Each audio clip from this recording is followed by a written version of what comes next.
মা,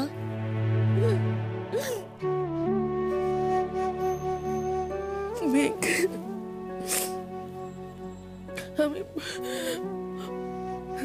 আমি জানি না আমি কি বলবো। আমার কিছু বলার নেই, কিচ্ছু না।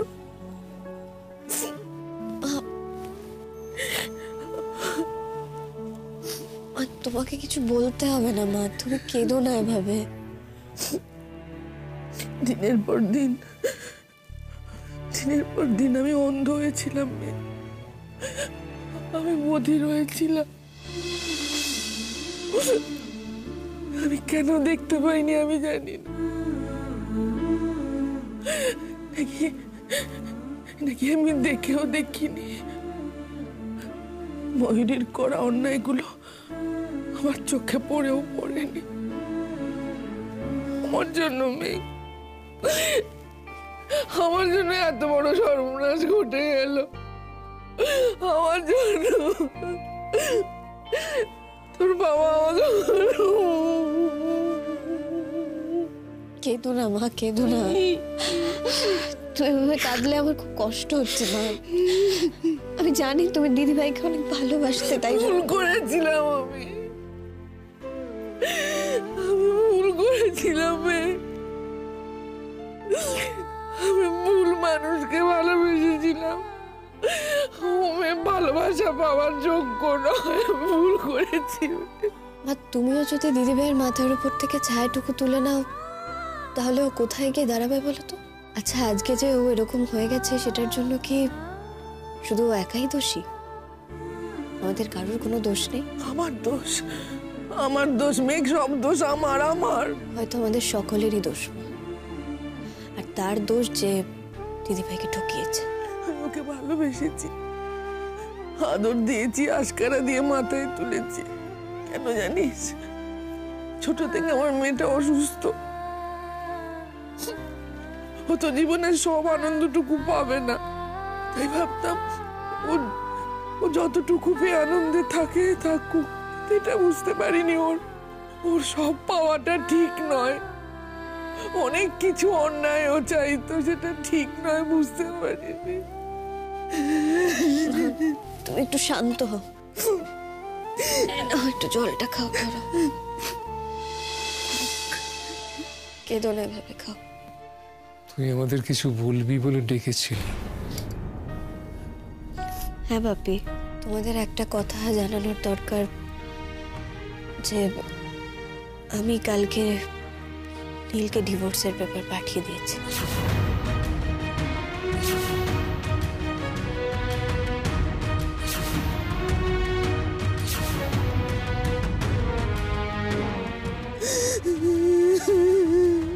কিছু বললি না তোমাকে? বাপি, তুমি কষ্ট পেতে তাই বলিনি।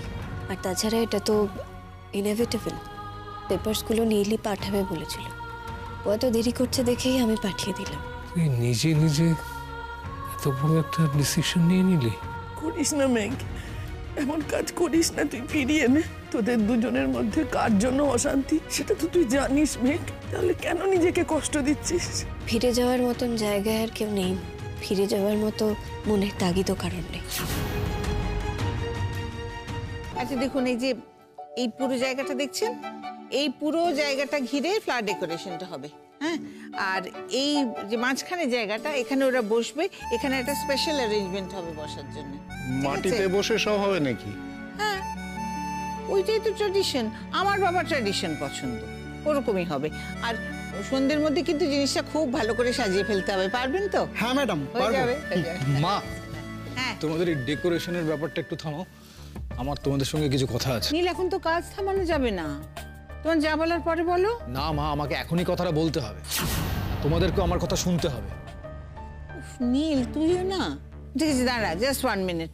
আমি ওদের কাজটা শুরু করে দিতে বলি, তাই না তো দেরি হয়ে যাবে। মা, আমি তো বলছি আমার কথা আছে, ইটস ভেরি ইম্পর্টেন্ট। তুমি ওনাদেরকে প্লিজ একটু বাইরে থাকতে বলো, প্লিজ মা।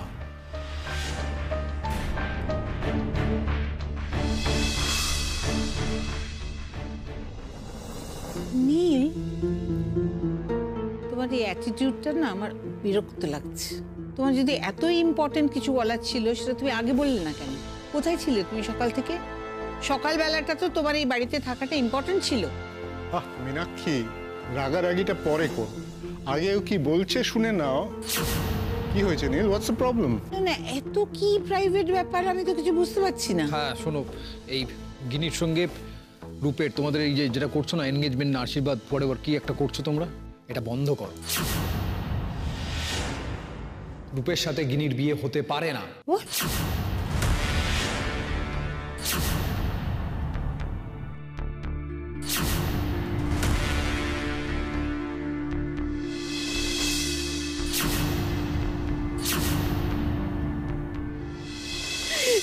এও আমারই বাপ, আমারই বাপ। পাপের কিছু নেই মা। দুটো মানুষ যদি একসঙ্গে বাস না করতে পারে তাহলে তাদের দূরে সরে যাওয়াই ভালো। আমি নীলকে ডিভোর্স দিয়ে দেবো, তারপর নীলের বরং দিদিভাইয়ের হাতটাই ধরা উচিত। এটা তুই কি বলছিস? এত কিছুর পরে নীল আর ময়ূরীর? না না না, এটা কি করে হবে? এটা হতে পারে না। বাপি, নীলেরই দিদিভাইকে বিয়ে করা উচিত। সেদিন দিদিভাইকে কে ঠকিয়েছিল? কে অন্যায়টা করেছিল দিদিভাইয়ের সঙ্গে? দিদিভাইয়ের এই অবস্থার জন্য তো দায়ী সে। আমিও তো একই দোষে দোষী। নীল যখন আমাকে বলেছিল যে ও তোকে বিয়ে করবে, আমার তখন মনে হয়েছিল ও তোকে ভালোবাসে, তোকে বোঝে। তাই জন্যই তোর পাশে দাঁড়িয়েছিলাম আমি। বাপি, তুমি কি ভুলে যাচ্ছ নীল ঠিক কি কথাটা বলেছিল? আমি যদি নীলকে বিয়ে না করি, নীল আর কাউকেই বিয়ে করবে না। আর যদি একান্তই ওর দিদিভাইকে বিয়ে করতে হয়, তাহলে বিয়ের পরেও দিদিভাইকে স্ত্রীর মর্যাদা দেবে না। ওর এই কথাগুলোই তো দিদিভাইকে নিজের জায়গাটা ছেড়ে দিতে বাধ্য করেছিল। আপনি দিদিভাইয়ের সঙ্গে আমরা কম বেশি সবাই অন্যায় করেছি, তাই আমরা কেউই ওকে ছেড়ে যেতে পারি না। না না না না, এসব কি হচ্ছে? এসব ঠিক হচ্ছে না, আমি মানতে পারছি না। নীল আবার ময়ূরকে বিয়ে করবে? তুই একবার আমাকে বললি না নোটিশটা দেবার আগে? বলছি তো বাপি, তুমি কষ্ট পেতে, তাই তোমার সাথ করে বাঁধা বন্ধন আমি ছিঁড়ে ফেলেছি, তাই। না না না না, নীল আর ময়ূরীর বিয়ে, এটা আমি মানতে পারছি না। নীল রাজি হলেও নয়, জোর করেও নয়।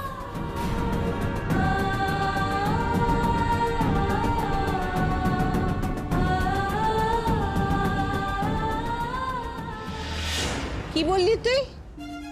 ইয়ার কি করছিস? তোর মনে হলো এরকম একটা ইম্যাচিওর ইয়ার কি করার সময়? এটা ছেলে মানুষই করার সময়? তুমি তো খুব ভালো করে জানো যে আমি কোনো রকম ইয়ার্কি ফাজলামো পছন্দ করি না, না সেটা করি, আর সেটা করার সময় এটা নয়। তারা আগে শোন সবটা। তাহলে তো আমার বলতে হবে যে তোমার মাথাটাই খারাপ হয়ে গেছে, তুমি প্রলাপ বকছো। না মা, খারাপ মাথাটা বোধহয় আজ একটু ঠিক হয়েছে। আমার একেবারে খারাপ ছিল আমার মাথাটা, আর সেই খারাপটা শুধু আমার না, বলতে গেলে প্রায় তোমাদের সকলেরই ছিল। এবার হয়তো ঠিক করতে হবে। কাম টু দ্য পয়েন্ট নীল, কেন তোমার হঠাৎ করে মনে হলো যে বিয়েটা হতে পারে না? কোথায় ছিলি রে তুই দাদাভাই সকাল থেকে? মেঘের কাছে তো। যেই মেঘ ডিভোর্সের নোটিশটা হাতে ধরে দিয়েছে, গিয়ে মেঘের হাতে পায়ে ধরে ফেলেছিস, তাই তো? মেঘ, আমি তো তোমাকে ছাড়া বাঁচবই না, প্লিজ আমাকে ডিভোর্সটা দিও না, প্লিজ মেঘ প্লিজ। আর অমনি তোর বউ বলেছে ঠিক আছে আমি ডিভোর্সটা দেবো না, কিন্তু রূপ আর গিনির বিয়েটা আটকাতে হবে, তাই তো? আরে কি হলো বল, এটাই তো আসল কথা, চুপ করে থাকিস না। গিনি প্লিজ এক্সাইটেড হোস না, পুরো কথাটা শোন। দাদাভাই তো লজ্জা করছে না? না, যেই ছেলেটার জন্য তোর বউ পাগল ছিল, যাকে নিয়ে তোর বউ অসভ্যতা করতো, এই বাড়িতে যে ছেলেটাকে নিয়ে নোংরামি করলো, শুধুমাত্র তোর বউয়ের খুশির জন্য সেই ছেলেটাকে তার কাছে উৎসর্গ করে দিচ্ছিস দাদাভাই। গিনি,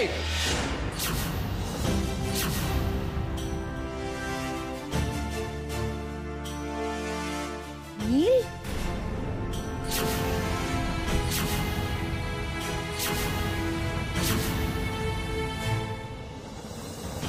নীল, কি শুরু করেছো তুমি?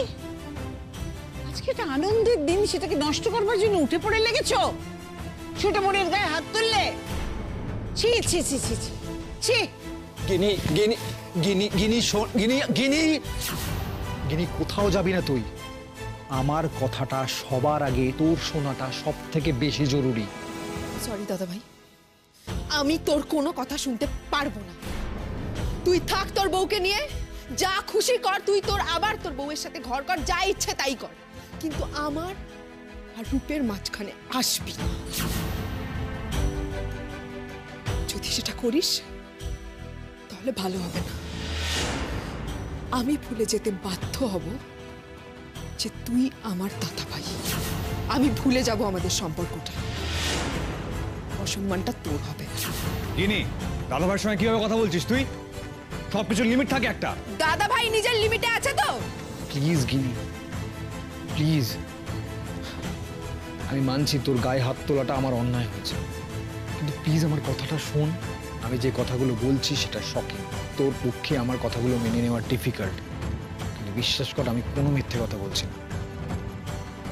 মা, বাপি, কাকামণি, কাকিমণি, তোমরা সকলে শোনো। মেঘ এই বাড়িতে দাঁড়িয়ে রূপের সম্পর্কে যা যা বলেছে সবটা বর্ণে বর্ণে সত্যি।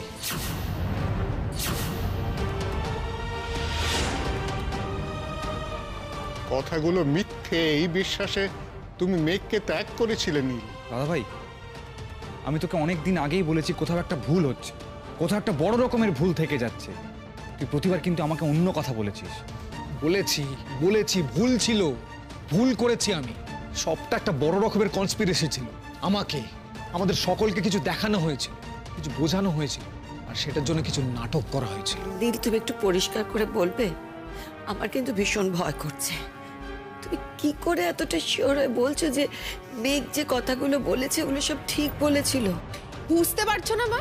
দাদা ভাই সকাল থেকে মেঘ তোর মাথায় এই কথাগুলো ঢুকিয়েছে, আর তুই তোতা পাখির মতো এসে সেটা এখন আমাদেরকে বলে চলেছিস, বুলিয়া ওড়ে চলেছিস। গিনি, কথাগুলো আমাকে মেঘ বলেনি। তাহলে কে বলেছে তোমাকে কথাগুলো? ময়ূরী বলেছে।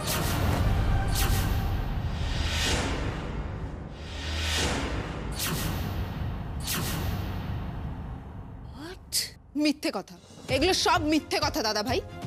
মেঘ ময়ূরীদির নাম করে এই মিথ্যে কথাগুলো তোকে বলেছে। আমি কিছুতেই বিশ্বাস করবো না ময়ূরীদি এই কথাগুলো বলেছে। নীল, নীল, আমাকে বলো, ময়ূরী কথাটা তোমাকে বলেছে মানেটা কি? মা, এর আলাদা করে মানে বলার তো দরকার নেই। ময়ূরী আজকে স্বীকার করেছে ও রূপের সম্পর্কে যা যা বলেছে সেটা বানিয়ে বানিয়ে বলেছে, মিথ্যে কথা বলেছে। ও বলেছিল তো যে রূপ খুব ভালো ছেলে, আসলে কিন্তু রূপ একজন ওম্যানাইজার, একটা লম্পট, একটা খারাপ ছেলে। অনেকের সঙ্গে ওর সম্পর্ক আছে। আসলে রূপ মেয়েদেরকে ব্যবহার করে।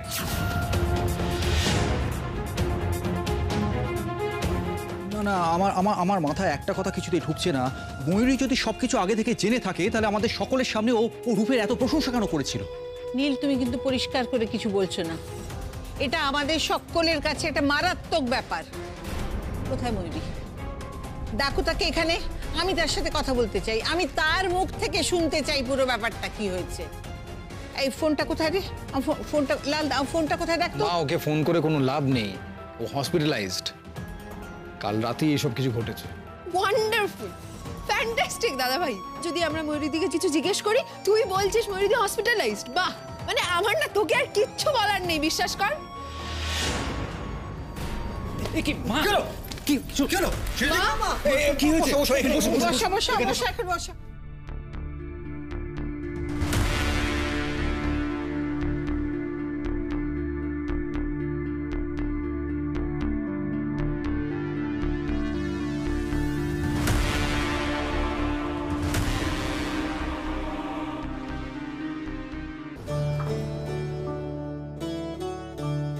একটা কথা বলি মেঘ, তোর যদি মনেই হয়ে থাকে নীলের সঙ্গে ময়ূরীর বিয়েটা হওয়া দরকার, তাহলে নীলের সামনে ময়ূরীকে দিয়ে অতগুলো কথা বলালি কেন? এইসব শোনার পর নীল কি কখনো ওর কাছে আসবে? মা, নীল আমাকে একটা নোংরা সন্দেহ করেছিল। সেই সন্দেহের বোঝা মাথা থেকে সরাবার আমার কাছে একটাই উপায় ছিল, যে দিদিভাই সব সত্যিটা স্বীকার করুক। আমার কাছে আর কোনো উপায় ছিল না মা, নিজের মাথা থেকেই সন্দেহের বোঝা, এই বদনামের বোঝা সরিয়ে দেওয়ার। আমি মাথার উপর এই বোঝাটা নিয়ে বাঁচতে পারছিলাম না মা। প্রতি মুহূর্তে নীলের ওই সন্দেহের চোখ আমাকে অন্তরাত্মা থেকে কুঁকড়ে দিত। আমি তো শুধু একটু খোলা হাওয়ায় শ্বাস নিতে চেয়েছিলাম মা, একটু সুস্থভাবে বাঁচতে চেয়েছিলাম। আর আমি ঠাম্মিকে কথা দিয়েছিলাম, রূপের সঙ্গে গিরির বিয়েটা আটকাবার আমি একবার শেষ চেষ্টা করব, গিরির জীবনটা বাঁচাবার একবার শেষ চেষ্টা করব। আমি জানতাম যদি দিদিভাই স্বীকার করে যে রূপ আর দিদিভাই মিলেই সেদিনের ঘটনাটা ঘটিয়েছিল, তবেই একমাত্র নীল মানবে, নীলের বাড়ির লোক মানবে। বুঝলাম, সবই বুঝলাম, কিন্তু এত কিছুর পরেও নীল তো ময়ূরীকে কোনোদিন বিশ্বাস করবে না, কোনোদিন মেনেও নেবে না। মেনে নেবে মা, দিদিভাইকে এই ধ্বংসের দিকে নীলই ঠেলেছে, তাই দিদিভাইকে স্বাভাবিক করার দায়ও নীলেরই। সেই দায় তাকে নিতেই হবে। সে দায়ও মানবে কেন? আমি মানাবো। তোকে ঠিক বুঝে উঠতে পারলাম না মেঘ, কি বলিস আর কি করিস। আচ্ছা, তর্কের খাতিরে মেনে নিলাম যে নীলের সঙ্গে ময়ূরীর বিয়েটা হয়ে গেল, ময়ূরী নীলের সঙ্গে সারাটা জীবন ধরে সুখে ঘরকন্যা করতে লাগলো। তুই সুখী হবি তো? ঠাকুমা একটা কথা বলতো মা, সুখের চেয়ে স্বস্তি ভালো। আমি স্বস্তিতে থাকবো মা, ভালো থাকবো।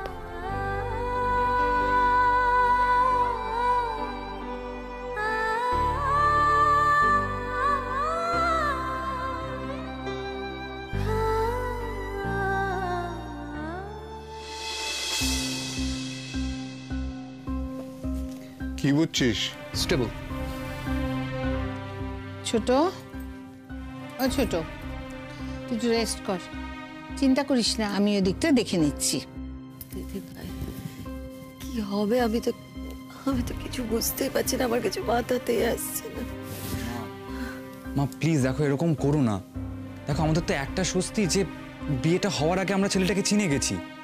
কাকে চেনার কথা বলছিস তুই? রূপকে? রূপকে আমি চিনলাম না, তোরা সবাই চিনে গেলি? বাহ!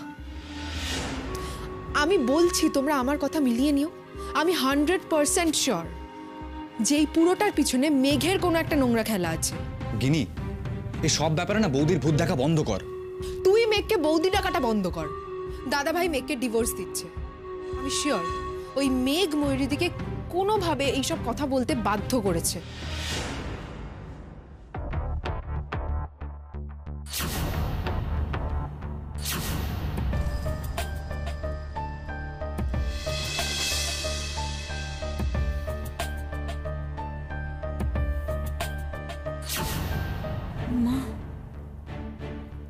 মায়ের মুখ এরম কেন? কি হয়েছে? ময়ূরী, বসুন। মা,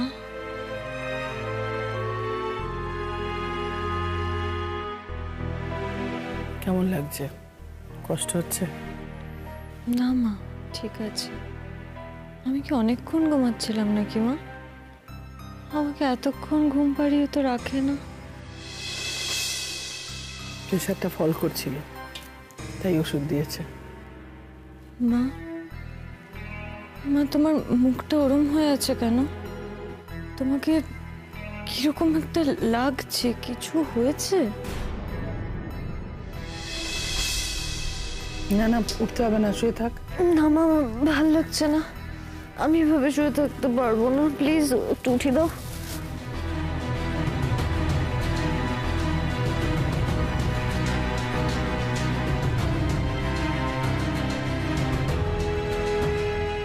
মা, কি হয়েছে বলো না, তোমার মুখটা এরকম থমথম করছে কেন?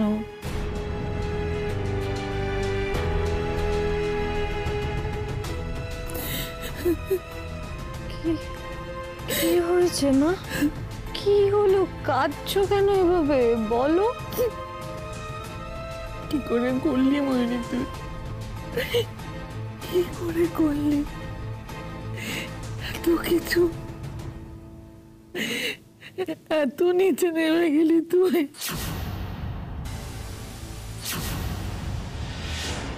আমি মেঘকে ছোট করতে চেয়েছিলাম না, আমি প্রতিশোধ নিতে চেয়েছিলাম, কারণ ও তোমাকে আমার কাছ থেকে কেড়ে নিয়েছিল নীল।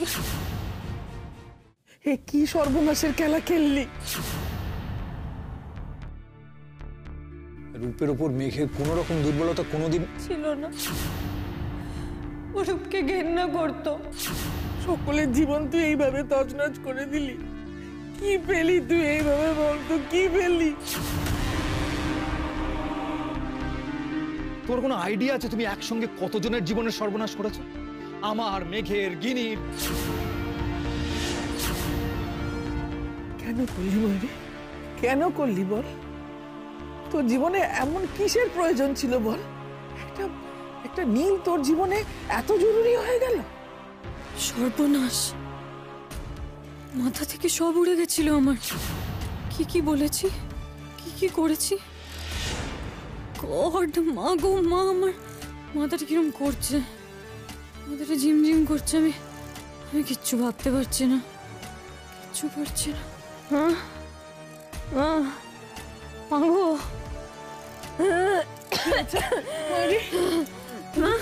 কি হয়েছে মা? মা, কি হয়েছে? সিস্টার!